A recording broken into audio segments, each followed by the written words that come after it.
शब्द 22। अवधू छाड़ो मन विस्तारा, सो पद गहो जाहिते सदगति पार ब्रह्म सो न्यारा। नहीं महादेव नहीं मोहम्मद हरि हजरत कछ नाही, आदम ब्रह्मा नहीं तब होते नहीं धूप नहीं छाही। 80 सहस पैगंबर नाही, सहस 88 मुनि। चंद्र सूर्य तारागण नाही, मच्छ कच्छ नहीं दूनी। वेद कितेब सुमृत नहीं संयम, नहीं जीवन परिछाई। बांग निमाज कलमा नहीं होते, रामहु नाहि खुदाई। आदि अंत मन मध्य न होते, आतश पवन न पानी। 184 जीव जंतु नहीं साखे, शब्द न बानी। कहीं कबीर सुनो हो अवधू, आगे करो विचारा। पूर्ण ब्रह्म कहाँ ते प्रगटे, कृत्रिम किन उपराजा। सद्गुरु कबीर इस शब्द प्रकरण के आरंभ में 12 शब्दों में संतों को संबोधित किया।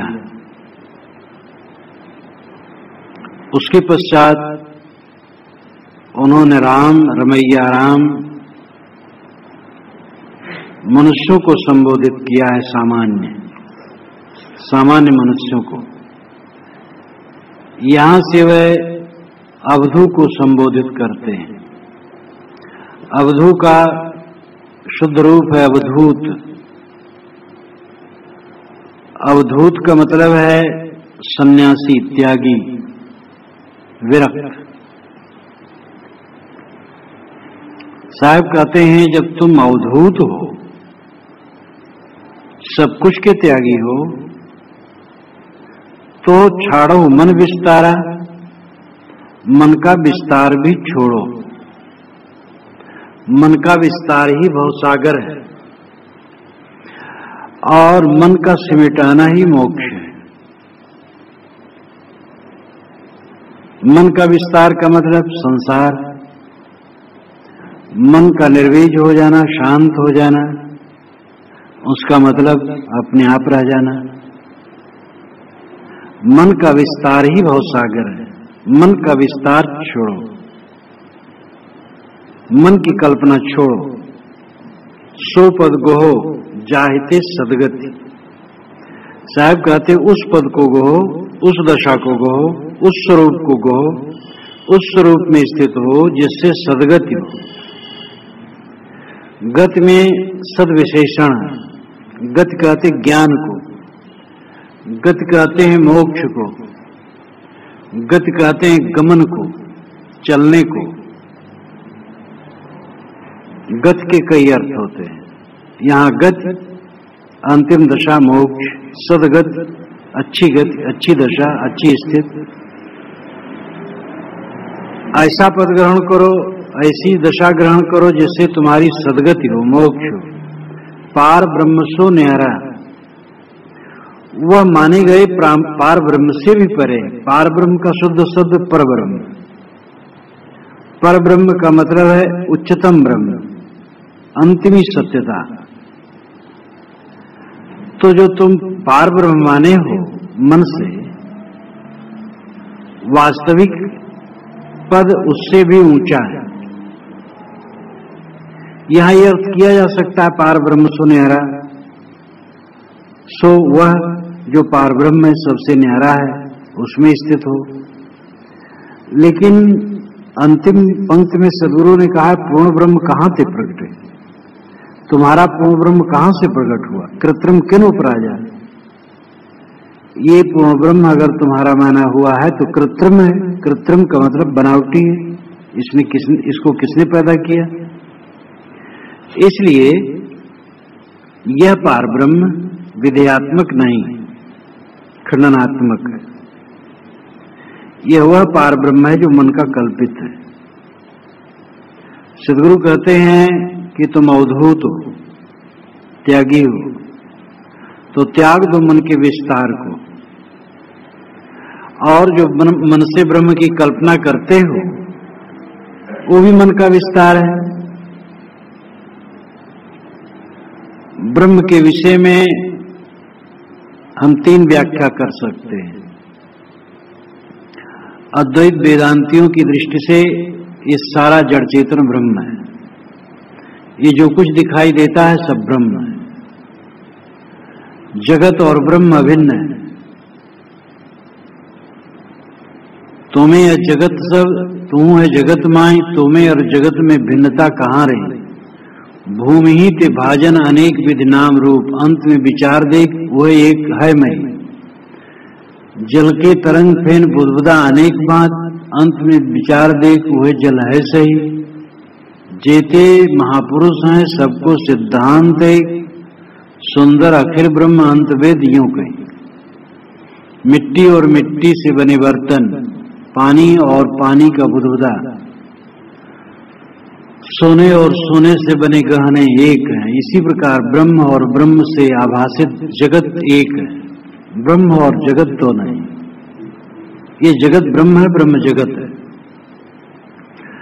अगर इस प्रकार ब्रह्म है तो ब्रह्म का त्याग करना जरूरी है, क्योंकि जगत वासना का त्याग मोक्ष है। और जगत ब्रह्म एक है तो ब्रह्म वासना का भी त्याग जरूरी है। कोई गुड़ खाए और गुलगुले से परहेज रखे तो भोलापन है। कहे मैं गुलगुला नहीं खाता हूं क्योंकि गुड़ नुकसान करता है, लेकिन गुड़ खाए। जब गुड़ खाया तो गुलगुला से परहेज का क्या मतलब। जब ब्रह्म जगत एक ही है तब जगत का त्याग कैसे होगा। तुम ब्रह्म ग्रहण करते हो, जगत त्यागते हो, लेकिन मूल रूप तो ब्रह्म ही जगत है।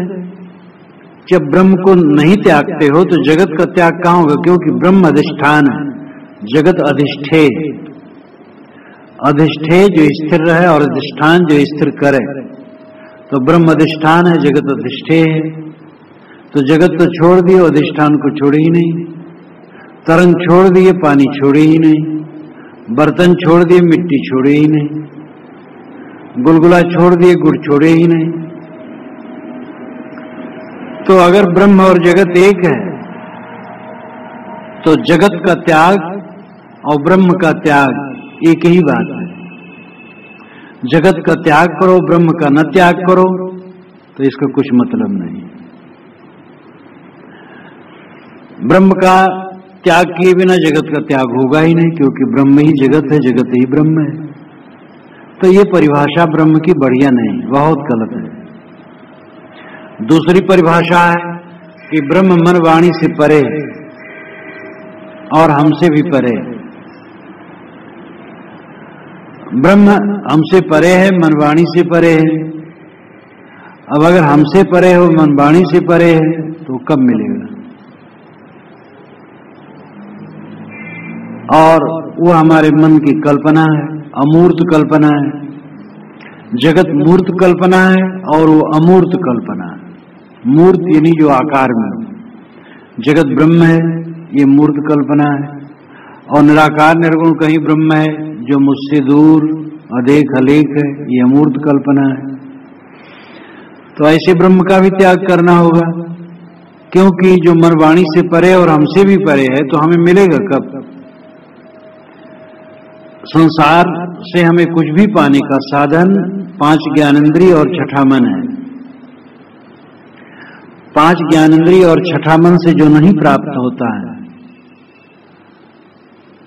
वो कभी नहीं प्राप्त हो सकता है, क्योंकि प्राप्त करने के साधन ही हमारे यही है। इसलिए मन से माना हुआ ब्रह्म भी त्याज्य है।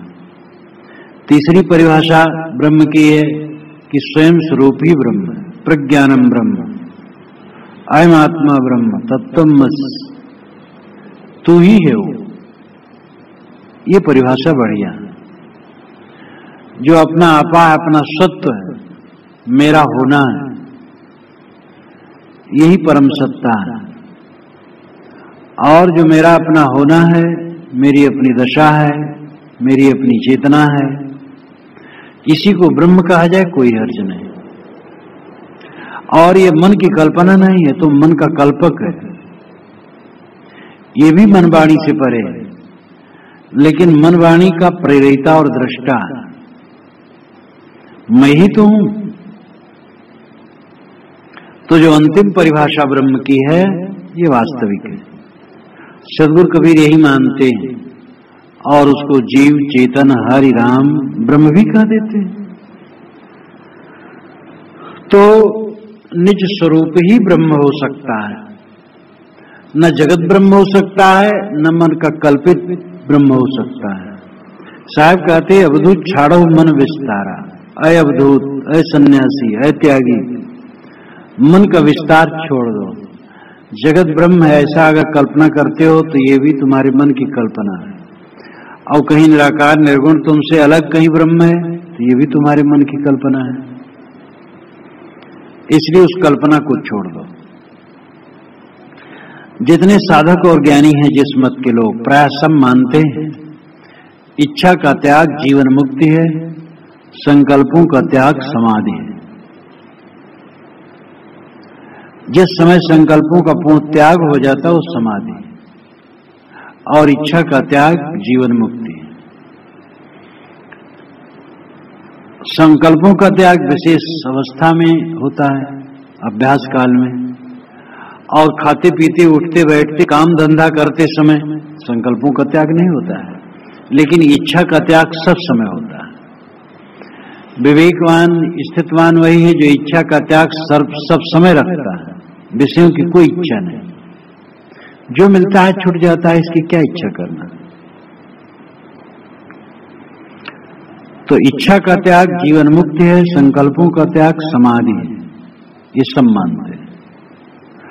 और जब संकल्पों का त्याग हो गया तो कौन नक्शा रहा, ये जगत ब्रह्म है, ऐसी कल्पना की, ये तो बहुत ही खराब है। ये जड़ जगत ब्रह्म है, ये महाविद्या है, और ये भी माना गया तो मन से माना गया, तो मन का विस्तार है। और मुझसे अलग कोई अगम अगोचर ब्रह्म है, ये भी मन का नक्शा है। अब मान लो हम ध्यान करें तो ये जगत का ध्यान करें, जगत ब्रह्म है, तो यही जगत आएगा सामने, घर मकान।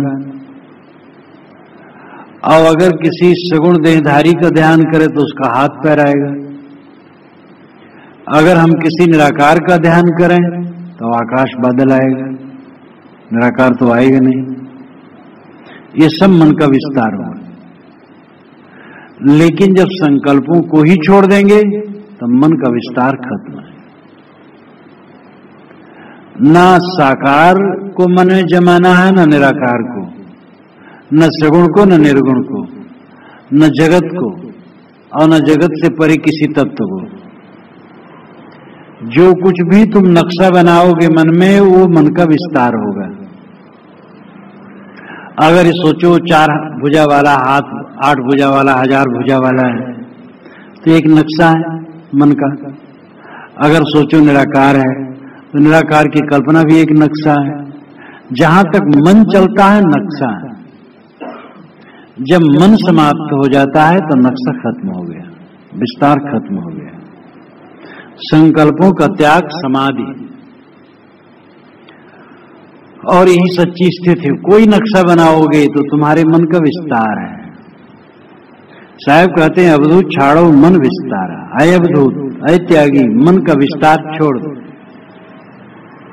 सो पद गहो जाहिते सदगति, वह पद ग्रहण करो जिससे सदगति हो, मोक्ष हो। पद नाम स्वरूप, पद नाम दशा, पद नाम स्थित, उस स्थित को ग्रहण करो जिससे सदगति हो, मोक्ष हो। पार ब्रह्म सो न्यारा, वो तुम्हारे माने हुए पार ब्रह्म से भी न्यारा है।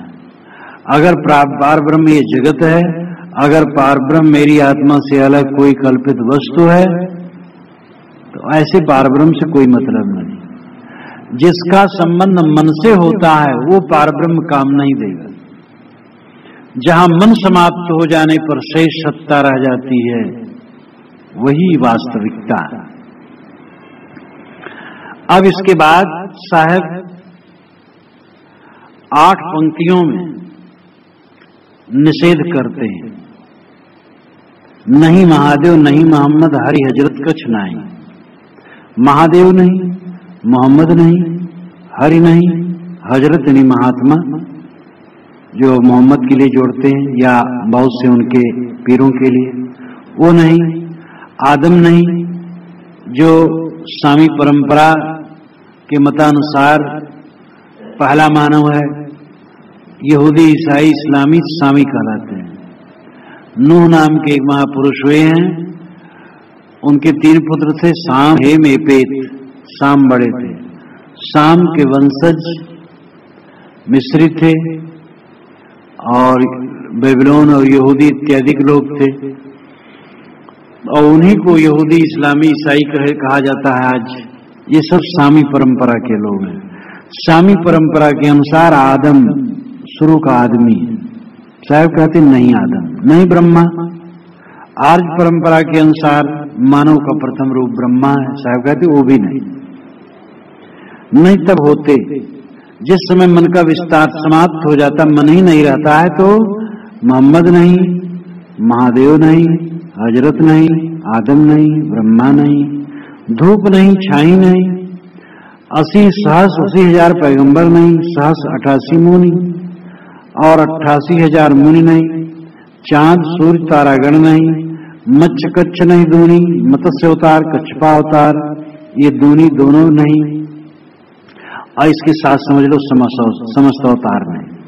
वेद नहीं, चारों वेद नहीं, किताब, बाइबल, जिंदा वेचता, कुरान इत्यादि नहीं, स्मृत अस्मृत ग्रंथ नहीं, संयम संयम नहीं, नहीं जीवन परीक्षाएं, जीवन नहीं, परीक्षाएं नाम माया भी नहीं, बांग और नमाज नहीं, बांग जो अजान देते हैं, नमाज जो प्रार्थना करते हैं, वो कलमा मंत्र नहीं, रामो ना ही खुदाई, राम भी नहीं और खुदा भी नहीं, आदि अंत मन मध्य न होते, न आदि न अंत न मध्य और न मन, आतश, आग, पवन, हवा, पानी, पानी ये भी नहीं, 184 जीव जंतु नहीं, 84 लाख जीव जंतु भी नहीं, और साखी शब्द बानी भी नहीं।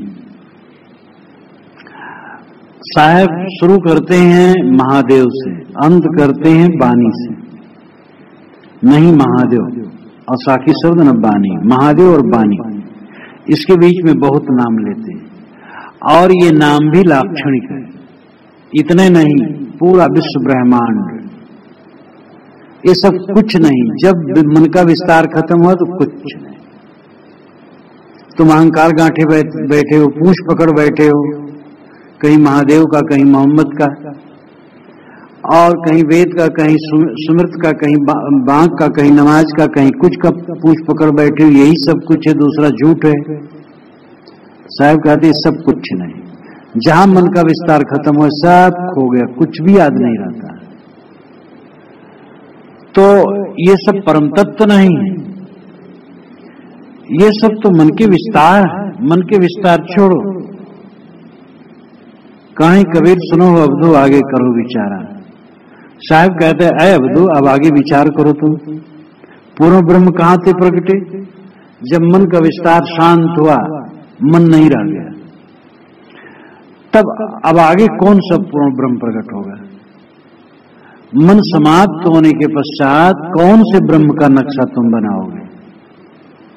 अब अगर नक्शा बनाओगे तो कृत्रिम होगा, तो उस कृत्रिम को किन उपराजा, किसने पैदा किया? इस पर ध्यान दो जरा। तुम ही पैदा किए इसको। साहब झगड़ा एक बढ़ो राजा राम, इसमें 4 पंक्तियों में सब खुलासा कर दिया। 4 या 5, कितनी पंक्तियां? 4 ही पंक्तियों में सब खुलासा कर दिया। 112वां शब्द। और कृत्रिम किन उपराजा, ये बनावटी चीज किसने बनाई? ब्रह्म बड़ा की जहां से आया? ब्रह्म का नक्शा तो बनाए, और तुम श्रेष्ठ हो, ब्रह्म श्रेष्ठ नहीं हुआ। इसलिए मन के विस्तार के अंदर जो ब्रह्म है वो काल्पनिक है। अब थोड़ा और विचार कर ले दूसरे ढंग से भी, जितने भी स्वामी या आर्य परंपरा के सभी लोग ये मानते हैं ईश्वरवादी कि जगत पहले नहीं था, ये बना है। ठीक है, पहले नहीं था तब ये सब कहां थे जिसका नाम लिया गया है? जगत एक सिरे से बने या बनता बिगड़ता रहा है? इतना तो पक्का है कि जितना नाम लिया गया है सब ऐसे नहीं थे। जगत अनादि है और जगत के नए सिरे से बनता नहीं। जड़ चेतन दोनों नित्य हैं, उनके गुणधर्म नित्य हैं, उनके गुणधर्मों से जगत नित्य है। लेकिन जो कुछ भी निर्मित है वो परिवर्तित है। ईसा के 6ठी शताब्दी के पहले इस्लाम नहीं था, न हजरत मोहम्मद, न कुरान, न इस्लाम। ईसा के 6ठी शताब्दी के बाद हजरत मोहम्मद हुए हैं और इस्लाम आया है। और बुद्ध के बाद 500 वर्षों तक ईसाइयत की कहीं चिन्ह, ईसाइयत का कहीं चिन्ह पृथ्वी पर नहीं था। और ईसा के 600 वर्षों के पूर्व बौद्ध मत कहीं नहीं था, बुद्ध ही नहीं थे। और जैन परंपरा के अंतिम तीर्थंकर महावीर स्वामी के काल तक जैन परंपरा की कोई किताब न थी।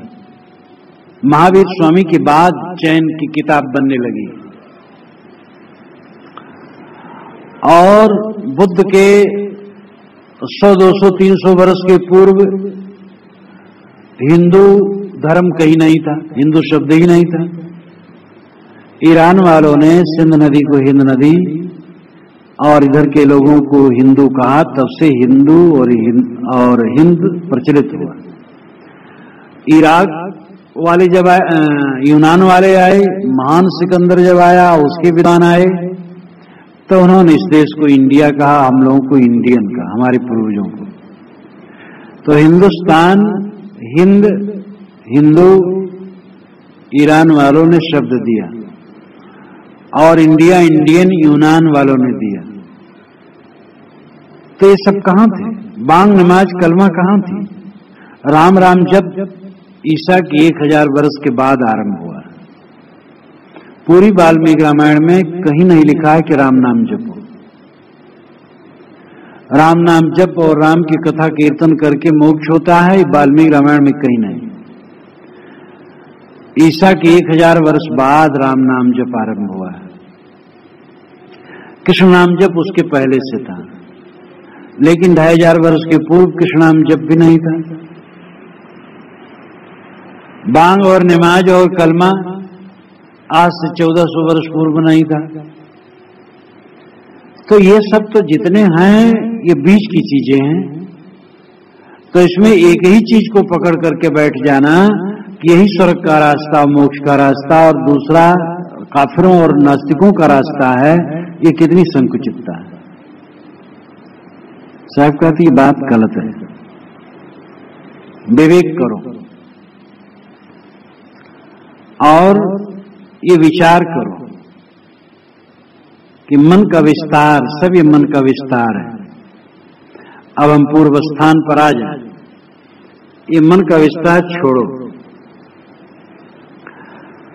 मन का विस्तार छोड़ देना, यानी मन का विस्तार है संकल्प विकल्प। संकल्प विकल्प छोड़ दो, बस यही परम स्थित है। अभी स्थित को ब्राह्मी स्थित और ईश्वर प्राप्ति, पारक स्थित, स्वरूप स्थित, कैवल्य, निर्वाण, असंगत्व और खुद भी नहीं, या जो भी शब्द से कहा जा सकता है। लेकिन परमार्थता अगर कुछ है तो यही है, संकल्पों का त्याग और इच्छा का त्याग। पाना नहीं कुछ, पाने का मोह बड़ा भ्रम है, कुछ रहता नहीं। प्यारे से प्यारे लोग मिलते हैं और चले जाते हैं, प्यारी से प्यारी वस्तु मिलती है और चली जाती है, अपनी ही जवानी चली जाती है, जो कुछ दृश्य रहता नहीं है, कहाँ मोह किया जाए। इच्छा का त्याग परमार्थता, और संकल्पों का त्याग परमार्थता समाधि। संकल्पों का त्याग जब हो गया तब वही सद्गति।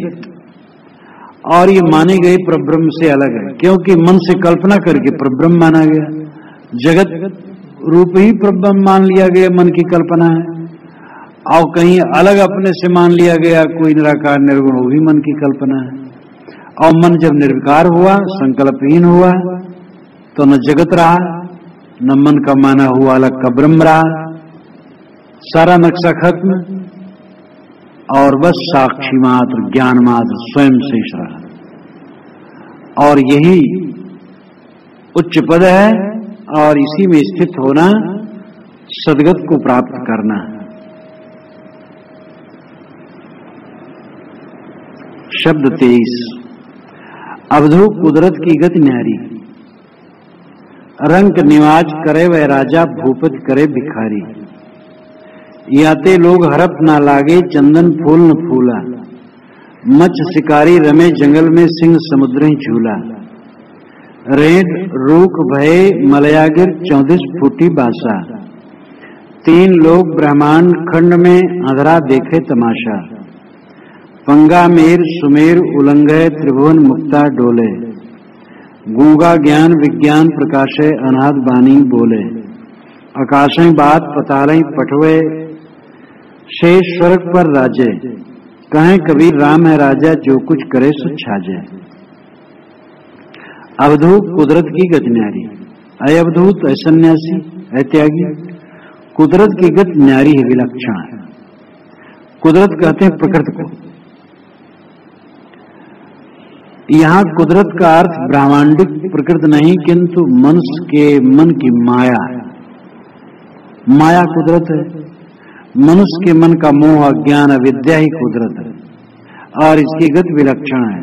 साहब सब चीज पिंडांड में घटाते हैं, क्योंकि मन की माया ही उल्टा पलटा व्यवस्था करती है। आकाश की कुदरत हमारे जीवन में व्यवस्था नहीं कर सकती। मन की कुदरत, मन की माया, मन की अविद्या हमारे जीवन में अव्यवस्था पैदा करती है। कुदरत यहाँ माया, मन की कल्पना, मन का मोह, मन का अज्ञान। रंक निवाज करे वह राजा।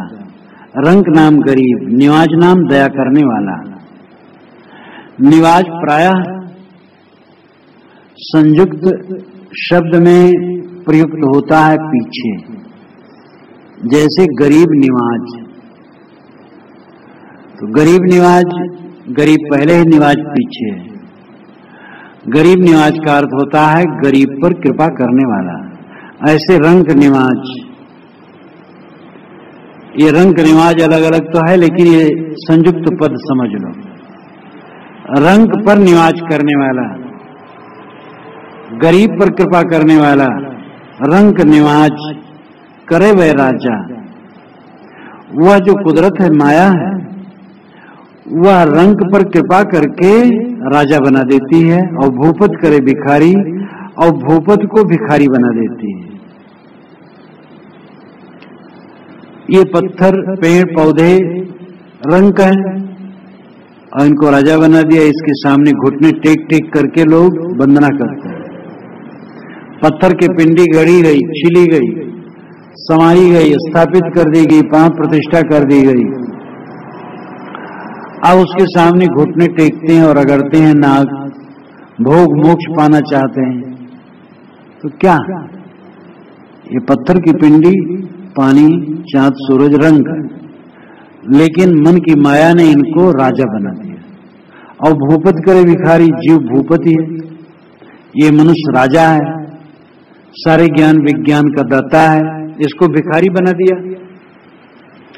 अपने हाथ से पत्थर की मूर्ति गढ़ी और स्वयं जाकर के घुटने टेक टेक कर, नाक रगड़ रगड़ कर मोक्ष और भोग मांगते हैं। कितना उल्टा है। ये मन की विद्या ही का तो खेल है।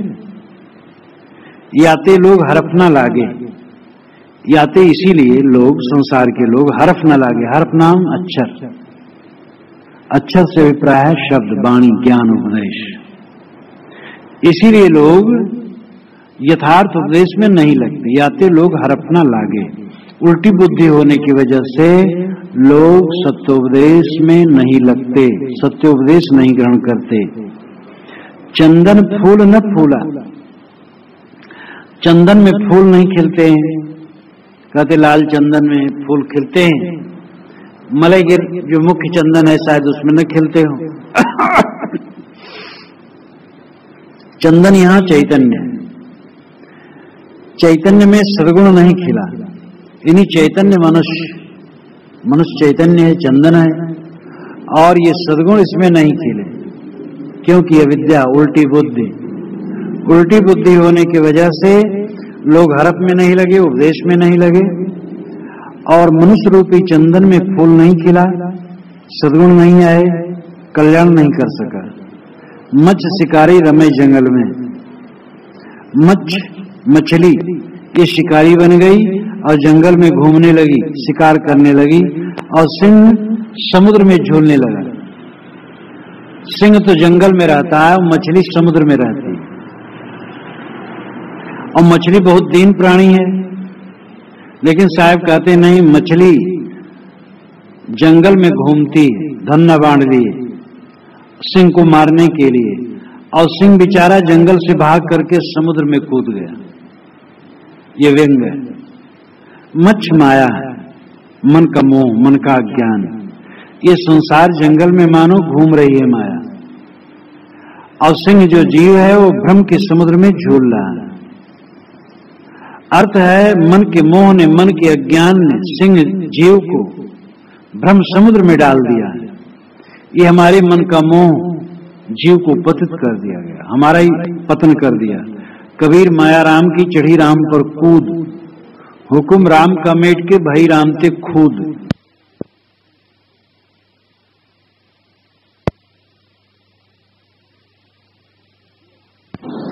कि राम की माया राम पर ही कूद करके चढ़ गई। राम नाम जीव मनुष्य की अंतरात्मा राम है, और इसके मन का मोह इसी पर चढ़ बैठा। रेण रूख भय मलयागिर 14 फुटी बासा, इसीलिए रेण के रूख, एरंड के वृक्ष ये मलयागिर बन गए, और 14 फुटी बासा उसकी सुगंधी चारों तरफ फूट गई। मतलब है जो धूर्त गुरु हैं उनकी महिमा चारों तरफ फैल गई। जो चमत्कार और धोखा दे करके समाज को फंसाते हैं उनका बोलबाला हो गया। 3 लोग ब्रह्मांड खंड में अधरा देखे तमाशा। अधरा नाम विवेकहीन, जैसे अधरा हो और 3 लोग में वो तमाशा देखे तो कैसे देखेंगे जब अधरा है।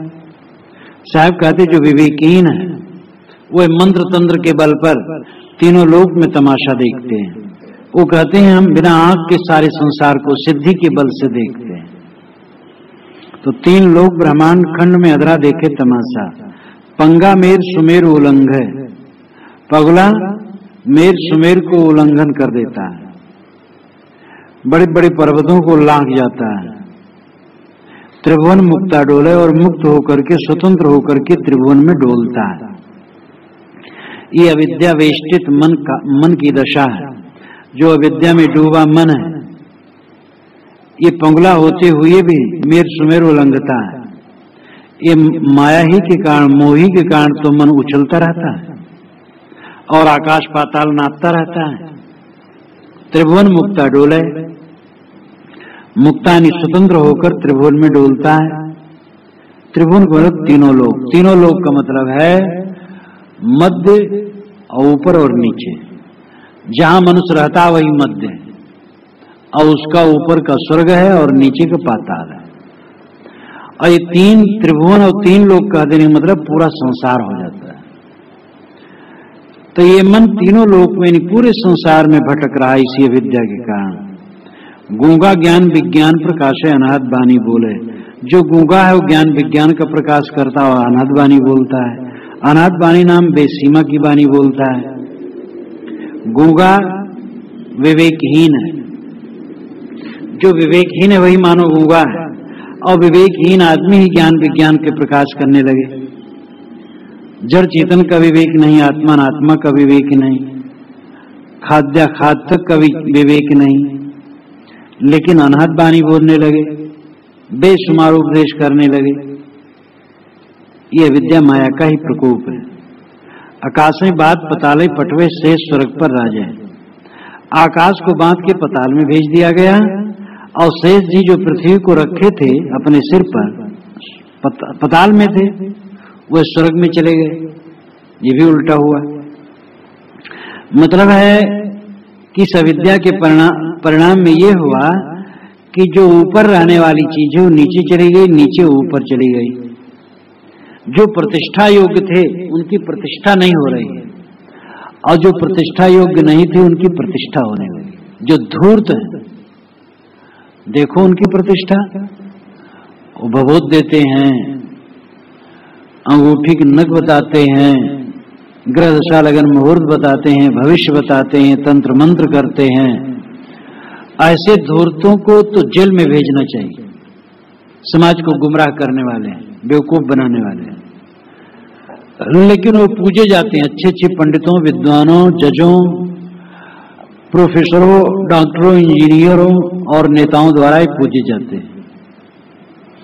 और जो कारण कार्य व्यवस्था की बात करते हैं, विवेक विचार की बात करते हैं, सदाचार की बात करते हैं, उनकी उपेक्षा है, उनका कोई सत्कार नहीं है। ये अज्ञान के कारण, विद्या के कारण, कुदरत के कारण है, जो मन का कुदरत, मन की माया है। कहे कबीर राम है राजा, जो कुछ करे सो छाजे। साहब कहते राम राजा है, वो जो कुछ करे शोभा देता। छाजे नाम शोभा, ये व्यंग है। राम का अर्थ जीव, मनुष्य। ये मनुष्य राजा है, जो करता है वो भरता है। मनुष्य अपनी विद्यावृत्ति के कारण भटका है और उसके जीवन में अव्यवस्था है। इन सारी पंक्तियों में अव्यवस्था की बात बताई गई है, और ये अव्यवस्था ब्रह्मांडिक नहीं है कि पानी नहीं बरसता है और ज्यादा बरस जाता है और भूचाल आ जाती है। ये तो मानव जीवन के अंदर की व्यवस्था है, अव्यवस्था है। तो बाहर की कुदरत मानव के जीवन में अव्यवस्था नहीं लाती। बाहर की कुदरत में तो सृष्टि में एक व्यवस्था है, बाहर की कुदरत से। यहाँ कुदरत साहब शब्द तो कहते हैं, लेकिन उस कुदरत का अर्थ होता है माया, और मन का मोह, मन का अज्ञान, मन की अविद्या। यही कुदरत है। वैसे कुदरत का अर्थ वैसे किया जाए तो ये जो कुदरत है ईश्वर की माया है, ये रंग को राजा और राजा को रंग बना सकती है, और ये रेण रूप को मलया गिर, और जो अंधा है उसको सर्वद्रष्टा बना सकती है, और पगला को ऐसा बना सकती है कि वो मेर सुमेरो लग जाए। गूंगा ज्ञान विज्ञान का प्रकाश कर सकता है। आकाश को पाताल में, पाताल को आकाश में कर सकती। ईश्वर सर्व समर्थ है, कर्तुम अकर्तुम अन्यथा व कर्तुम। ये ऐसे भावुक भक्तों का मंत्र है, कर्तुम अकर्तुम अन्यथा व कर्तुम। जो कर्तव्य कर्तव्य है वो अन्यथा को भी कर सकता है, जो चाहे वो कर दे। कमल के फूल पर सूरज उगा सकता है और सूरज पर कमल फूल उगा सकता है। ऐसा ईश्वर समर्थ है। कर्तुम अकर्ता व कर्तुम, जो चाहे सो कर दे। सूरज पर कमल फूल तो जरूर उगा सकता है, और कमल फूल पर सूरज उगा सकता है, लेकिन स्मगलिंग करने वालों को समझा नहीं सकता है। ईश्वर के नाम पर मंदिर मस्जिद लेकर के समाज को तोड़ने वालों को बुद्धि नहीं दे सकता है। धर्म के नाम पर अव्यवस्था फैलाने वालों को सुधार नहीं सकता है। ईश्वर के नाम पर ही रक्तपात करने वालों की बुद्धि नहीं सुधार सकता है। कश्मीर में इस समय आग लगी हुई है और दोनों तरफ के लोग ईश्वर मानने वाले हैं, लेकिन वहां ईश्वर कुछ नहीं कर पा रहा है। तो सूरज पर कमल फूल तो जरूर उगा देगा, और कमल फूल पर सूरज उगा देगा, लेकिन समाज में व्यवस्था नहीं ला पा रहा है। ये कितना दुर्भाग्य। तो ये भावुक भक्तों का कथन है, कर्तुम अकर्तुम अन्यथा व कर्तुम। जो चाहे सो कर दे, जो चाहे सो कर दे, और कुछ न चाहे इतने भर चाह ले कि लोगों की बुद्धि शुद्ध कर दे। और संसार में जो भयंकर उत्पात है, ये नर है, ये भी विचारा नहीं कर पाता है। और कबीर साहब इस प्रकार भावुक बन करके कहने वाले हैं ही नहीं। इसलिए ये अर्थ उपयुक्त नहीं है। अगर ये अर्थ है तो व्यंग है केवल। यहां पर मानव जीवन में अव्यवस्था की बात है और मन की माया ही कुदरत है, मन का अविवेक ही कुदरत है और वही उल्टा पलटा करती है। यानी आदमी अपने अविवेक के कारण ही भटकता है, उसके जीवन में दुर्व्यवस्था है। शब्द 24 अवधूत सो योगी गुरु मेरा जो यह पद को करे निबेरा। अवधूत सो योगी गुरु मेरा जो यह पद का करे निबेरा। तरिवर एक मूल बिन ठाड़ा बिन फूले फल लागा। शाखा पत्र किछु नहीं वाके अष्ट गगन मुख गाजा। पौन पत्र करह बिन तुम्बा बिन जिब्बा गुण गावे। गावन हार के रूप न रेखा सदगुरु होए लखावे। पंछिक खोज मीन को मारक कहें कबीर दो भारी। अपरम पार पार पुरुषोत्तम मूर्त की बलिहारी। अवधूत सो योगी गुरु मेरा। सदगुरु कहते हैं अय अवधूत वह योगी मेरा गुरु है जो यह पद का निवेरा निर्णय करे। निवेरा नाम निर्णय छुटकारा, यहां निवेरा का अर्थ निर्णय। तरिवर एक मूल बिन ठाड़ा, तरिवर नाम पेड़, एक पेड़ बिना जड़ के खड़ा है, मूल नाम जड़। बिन फूले फल लगा और बिना फूले उसमें फल लगे हैं। शाखा पत्र कुछो नहीं वाके, उसमें शाखा पत्र कुछ भी नहीं है। अष्ट गगन मुख गाजा, लेकिन वो 8वें स्तर पर गगन में जा करके गरजता है। पौ बिन पत्र, पौ नाम पौधा, पौधा के बिना उसमें पत्र है। और करह बिन तुम्बा, करह नाम आधार, उसके बिना तुम्बा लटका है। बिन जिब्बा गुण गावे, बिना जीभ के वहां गुण का गायन होता है। गावन हार के रूप न रेखा, गाने वाले की रूप रेखा नहीं है। सदगुरु होए लखावे, कोई सदगुरु होगा तो इसको लखाएगा। पंछी खोज मीन को मारक कहें कबीर दो भारी। पंछी की खोज और दोनों भारी है, क्योंकि पक्षी जब आकाश में उड़ता है तो पीछे चिन्ह नहीं बचता है, और मछली भी जब पानी में तैरती है तो पीछे चिन्ह नहीं बचता है। इसे दोनों का मार्ग खोजना भारी काम है। अपरम पार पार पुरुषोत्तम मूर्त की बलिहारी।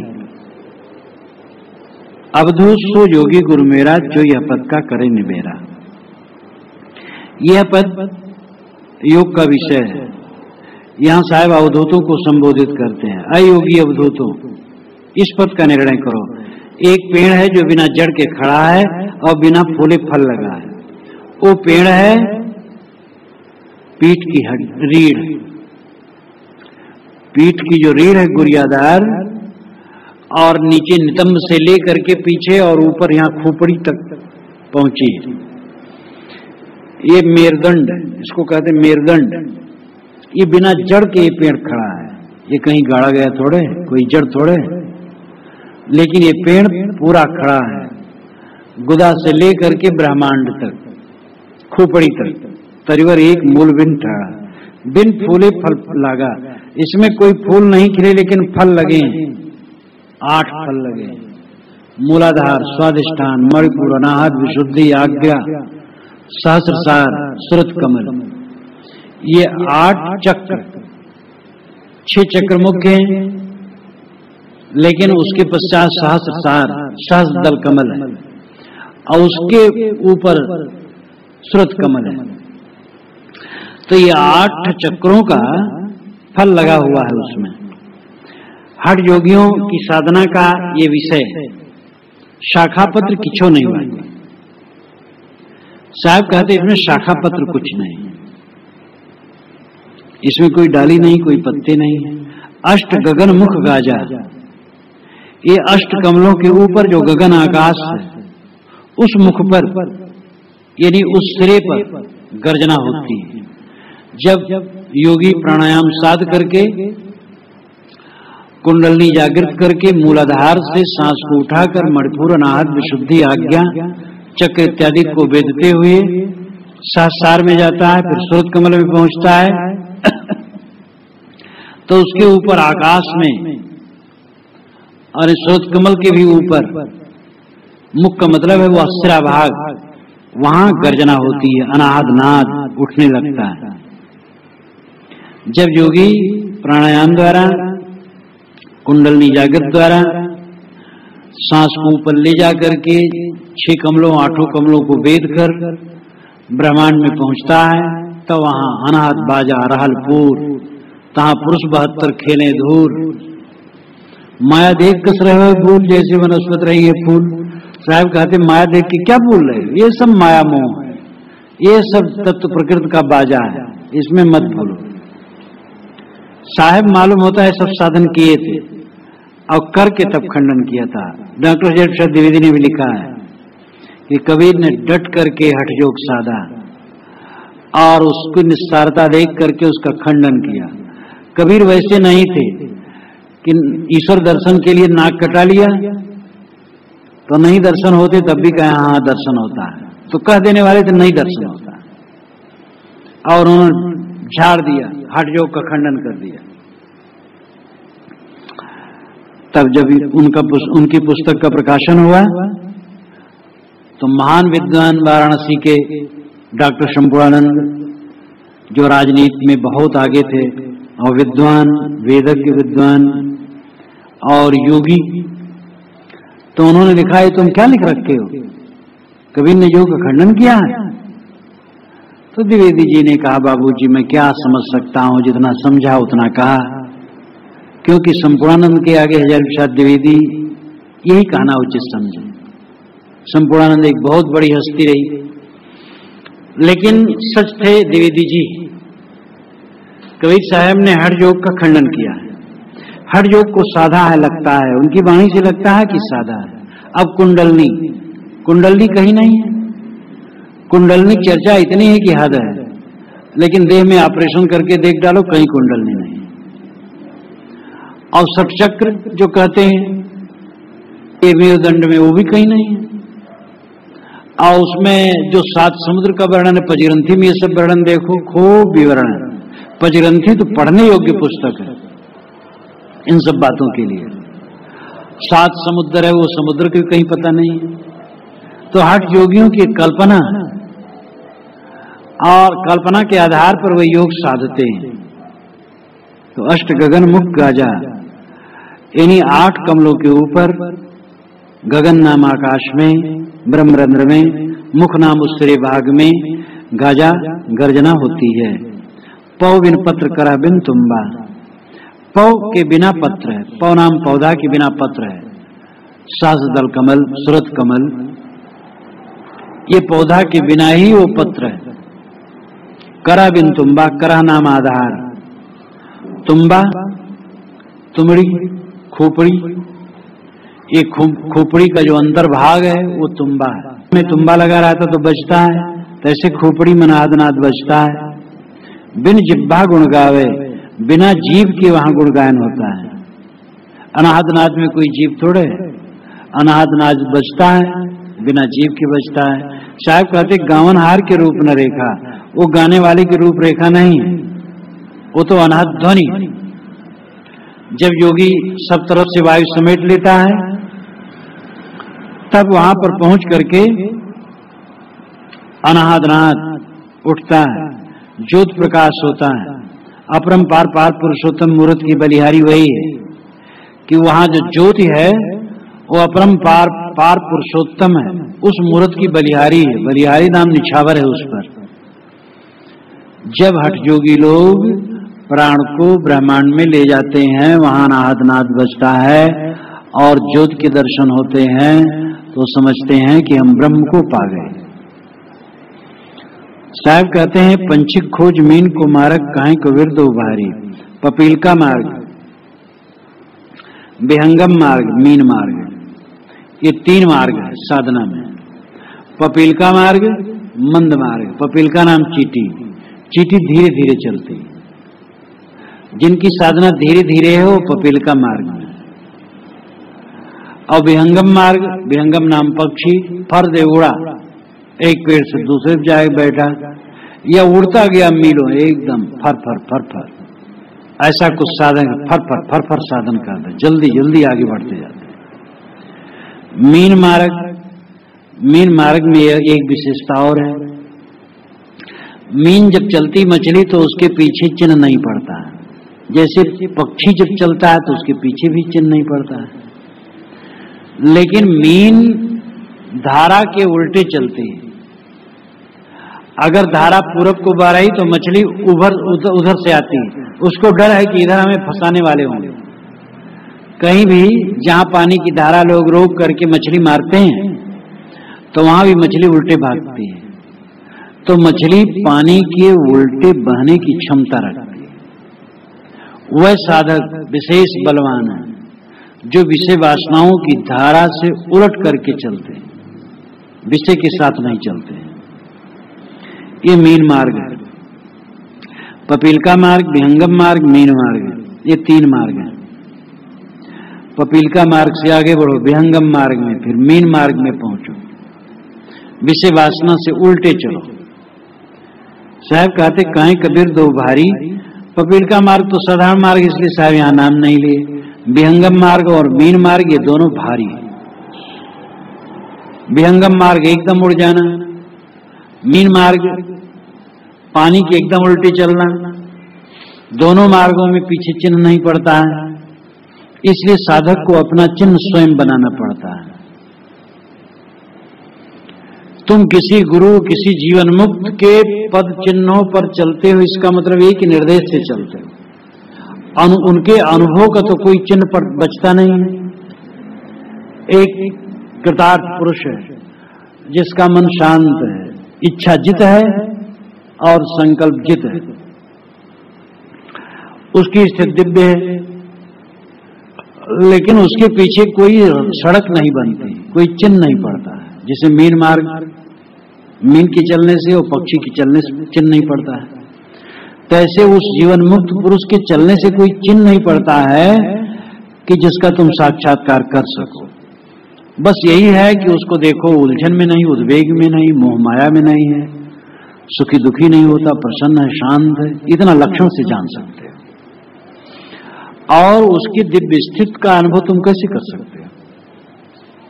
क्योंकि कोई रास्ता ही ऐसा नहीं कि उसके पीछे कोई रास्ता बन जाए और उसी चला जाओ। वो जो उपदेश करे उससे ग्रहण करो, और उसके दिव्य स्थिति का प्रभाव जो उसके जीवन के ऊपर आता है उससे प्रेरणा ले सकते हो कि ऐसे हमें भी रहना चाहिए। लेकिन आंतरिक चीज तो स्वसंवेद्य। तुम जितनी इच्छा त्यागोगे, जितना मोह त्यागोगे, जितना संकल्पों को त्यागोगे, उतना उस दशा में पहुंचोगे। तो ये मीन मार्ग और विहंगम मार्ग ये दोनों उच्च मार्ग है। महाभारत के शान पर्व अध्याय 181 और श्लोक 19 में एक बड़ा सुंदर मंत्र आया है। शकुना नामिवाकाशे मत्स्या नामिव चोदके पदम यथा न दृश्येत तथा ज्ञान विदाम गति। जैसे आकाश में पक्षी उड़ता है तो उसका पदचिन्ह नहीं पड़ता, जैसे मछली पानी में चलती है तो उसका पदचिन्ह नहीं पड़ता, इसी प्रकार ज्ञान विदाम गति ही, जो ज्ञानविद हैं, जो स्वरूपस्थ है, उनकी गति, उनका कोई पदचिन्ह नहीं पड़ता। वो तुम स्वयं जब साधोगे तो स्वयं अनुभव होगा। अब उनके पद चिन्हों पर चलने की जो बात कही जाती है यही कि जो उनका उपदेश है उसको मानो और उनकी रहनी देखो और तुम भी निर्विकार निर्मोह जीवन व्यतीत करो। तो इस प्रकार साहब कहते हैं कि पंचिक खोज मीन को मारक कहां कबीर दो भारी, ये दोनों भारी है। यहां सदगुरु हठयोगियों का वर्णन करते, खंडन नहीं करते, पूरा वर्णन कर दिए, वर्णन करके स्वरूप बता दिए। और अन्य जगह उन्होंने हठयोग का खूब खंडन, जोगी नगर बसो मत कोई, जोरे बसे सो जोगिया होई, साफ साफ खंडन है। ये जोगिया को उल्टा ज्ञान, काला चोला नहीं वाकु म्यान। तो यहाँ हठ जोगियों के लिए कहा है। राजयोगिक नहीं, चित्त निरोध का जो योग है उसका नहीं। सात समाधि योग चित्त निरोध योग, पातंजल योग दर्शन में जो योग है वो वास्तव में चित्त निरोध है और उसका खंडन नहीं, हठ योग का खंडन है, जिसमें काया कष्ट ज्यादा है, लाभ कम है, रिद्धि सिद्धि की कल्पना ज्यादा है, शरीर का व्यायाम ज्यादा है, नेति धोती कपाली कुंजली षट चक्र वेदन इत्यादि की कल्पना बकवास ज्यादा है और लाभ कम है। और जो सहज योग है पातंजल योग दर्शन के अनुसार है और सदगुरु कबीर के योग के दर्शन अनुसार है, वो तो यह है कि कहीं कुछ ये सब नहीं करना है, कोई चक्र वेदन नहीं करना है, नेति धोती कपाली कुंजली नहीं करना है, उपवास नहीं रहना है और जम के खाना नहीं, हल्का खाना है, संतुलित खाओ, संतुलित व्यवहार करो, मन संयमित रखो, इंद्रियों का संयम रखो, विवेक विचार से रहो और साधना करो, मन का निग्रह करो, मध्यवर्ती रास्ता में चलो, साथ समाज के लिए जीवन सहज व्यतीत करो, अस्वाभाविक नहीं। सदगुरु कबीर का ही पथ है, पातंजल योग दर्शन में भी ही बात बताई गई है। हठ योग में प्रपंच है, उस हठ योग का साहब खंडन करते हैं। हठ योग का ही वर्णन इस शब्द में साहब ने पूरा किया है और उनके स्वरूप को बता दिया है, उसमें खंडन नहीं किया है, यहाँ स्वरूप बता दिया। और इस स्वरूप को समझो, क्योंकि बसावा कटहवा बांस जहां होता है, कुछ बांस तो ऐसा होता है जो सीधे सीधे और उसमें कांटे नहीं होते, तो काट के निकाल लो। और कटहवा बांस जो होता है वो एक की शाखा दूसरे में फंसी रहती है, तो जड़ काट के नहीं निकाल पाओगे। जब नीचे से ऊपर तक कांटे काट दो उसके कहीं नहीं, तब नीचे काट के निकाल सकते हो। तैसे खाली स्वरूप ज्ञान से काम नहीं बनेगा, स्वरूप ज्ञान को उलझाने वाले सब तमाम प्रपंच है धर्म के नाम पर, उस साधना के नाम पर, उसको भी समझा जाए और उसको समझ कर उसकी भ्रांति को त्यागा जाए, तब स्वरूप ज्ञान में स्थित होगी। जब तक आडंबर और पाखंड का त्याग नहीं होगा, भूले भटके रास्ते का त्याग नहीं होगा, तब तक सही रास्ता नहीं मिल सकता है। इसलिए स्वरूप का ज्ञान भी चाहिए और बंधन का भी ज्ञान चाहिए, दोनों के ज्ञान से तब कल्याण होता है। तो सदगुरु ने इसमें हठ योग का वर्णन किया। इस प्रकार इन तीन पदों का वर्णन हुआ। 22वें पद में सदगुरु ने मन के विस्तार से आगे जाना नहीं, मन का विस्तार छोड़ दो, बस परम गति, और सारा मत मतांतर मन का विस्तार मात्र है। आगे उन्होंने मन की कल्पना का वर्णन किया 23वें शब्द में। ये मन की कल्पना ही मन की अविद्या, मन की माया, मोह, यही मानव कुदरत है और यही जीवन में व्यवस्था लाती है। इसी को शुद्ध करने से व्यवस्था होगी। और इस 24वें शब्द में उन्होंने हठ योग का वर्णन किया और इस हठ योग को छोड़कर राजयोग यानी चित्त निरोध, चित्त संयम, मन का साक्षी बन करके स्वरूप में स्थित ही वास्तविक योग है, ये उनका अभिप्राय है।